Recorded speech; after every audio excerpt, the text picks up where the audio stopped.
Today, at the third edition of the Merck Africa Luminary, we continue our strong commitment to Africa. It is a particular honor for me that so many of you share this aspiration and have come to Abidjan today to join us. I particularly welcome all experts joining us from the healthcare sector, from academia, as well as policymakers and representatives of government and non-government organizations. Ladies and gentlemen, welcome to the Merck Africa Luminary, another valuable milestone of our long-term and strong commitment towards the social and economic development of Africa. The scientific program of this event is very rich. I'm sure you will enjoy it and, of course, benefit from it. Today and tomorrow, sessions on medical and social issues will be delivered in English and French, and top international and African experts on non-communicable diseases such as diabetes, infertility, cancer, and cardiovascular diseases, as well as on life science research. Our overall aims are to address social and health challenges and solutions, to improve disease management, early detection and prevention, to build professional healthcare capacity, and to improve access to innovative and equitable healthcare solutions on this continent. So why have we selected Courtois to hold the third edition of the Merck Africa Luminary?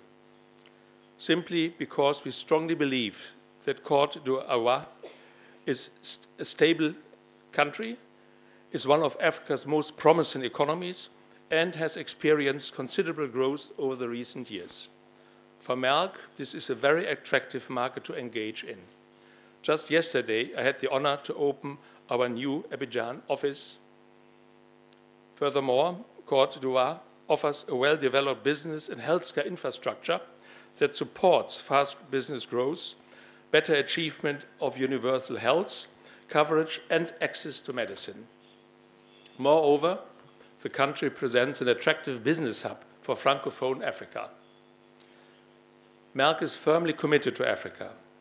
We have been doing business on the continent since 1897. Let me briefly introduce you to our company. With businesses in healthcare, life science, and performance materials, Merck is a leading science and technology company. We employ about 50,000 people in 66 countries around the world. Our company's roots can be traced back to the year 1668, when my ancestor, Friedrich Jakob Merck, acquired the Angel Pharmacy in Darmstadt in Germany. That makes Merck the oldest pharmaceutical and chemical company in the world. And the Angel Pharmacy still exists and is run by a cousin of mine, since 348 years in family ownership.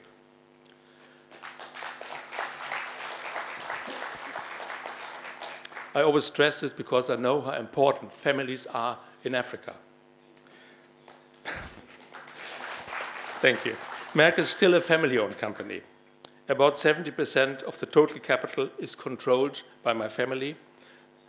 The other 30% are publicly traded at the stock exchange in Frankfurt.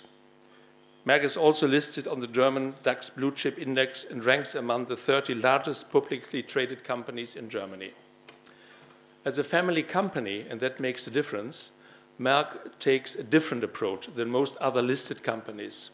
We are not financial investors. We are considering ourselves as entrepreneurial-minded owners with a long-term horizon. We think in generations and not in quarters. Therefore, Merck can pursue long-term strategies, even if that means sacrificing from time to time short-term profitability. Ultimately, our goals as a family is to hand over the company to the next generation in the best possible shape. Currently, Merck has 11 offices in other African countries. We employ more than 500 people across the continent, and I assure you we will further grow our African business in the future. Africa is important for Merck. It is the birthplace of humanity, and it is the continent of the future. We believe strongly in that. Africa is the home of many nations, cultures, and peoples. Its population is young and rapidly growing, from more than 1 billion today to more than 2.4 billion by 2050. In terms of health, Africa has seen quite some improvements over the last decade. Child, maternity, and adult mortality rates have declined. Life expectation at birth has risen. However, there is still a very long way to go until Africa catches up with the rest of the world. Diseases such as HIV and AIDS and malaria still pose a huge problem. At the same time, non-communicable diseases like cancer, heart disease, and diabetes are on the rise. Moreover, the healthcare infrastructure remains fragmented and limited in its capacity. Financially and technically, it clearly does not meet the healthcare challenges I just outlined.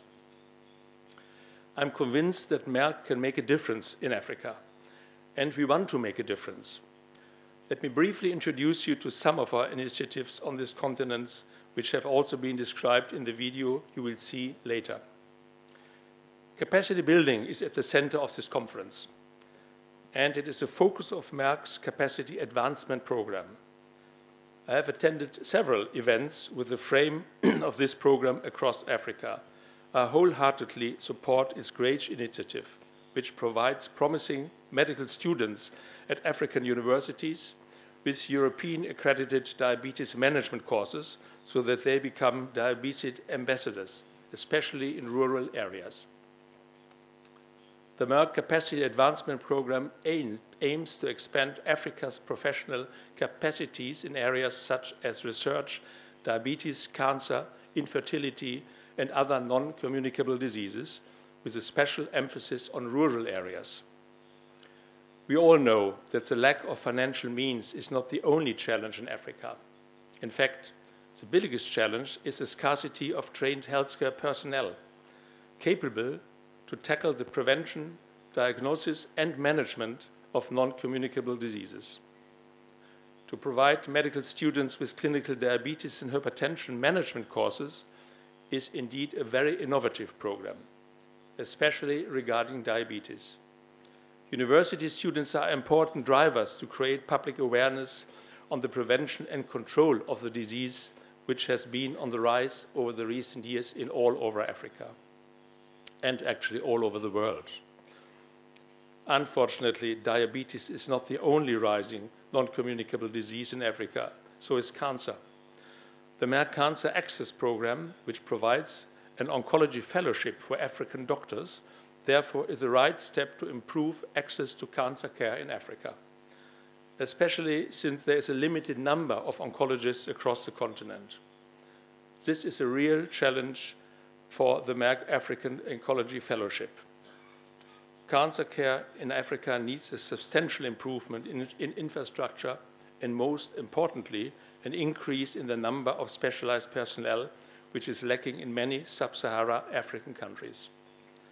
The African Oncology Fellowship has started in Kenya already, in partnership with the University of Nairobi, and in India, where we cooperate with Tata Memorial Hospital for doctors from Africa, as we have seen or will see in the video to come.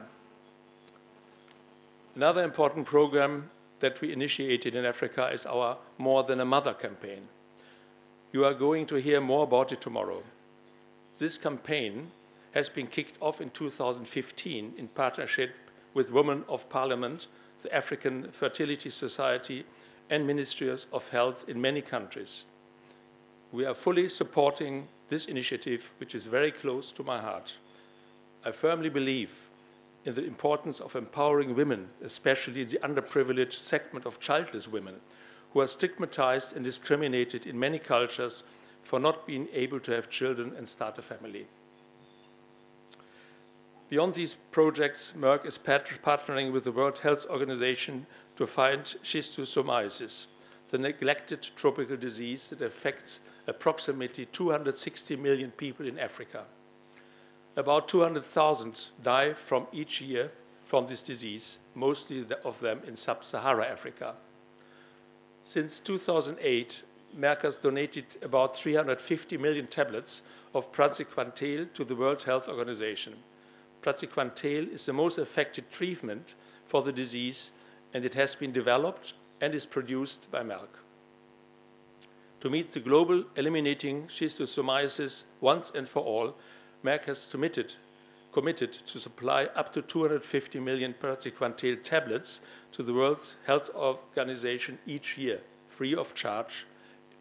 In addition to this, our company is engaged in a consortium to develop a pediatric formulation for the drug so that children under the age of 6 can be treated as well. So you see, a lot of activities are going on. Together, we commit to Africa. The challenge this continent is facing are huge, but they are not insurmountable. It takes dedicated leadership and profound expertise, like demonstrated by the participants of this conference. I look forward to a great Africa Luminary event. Thank you very much.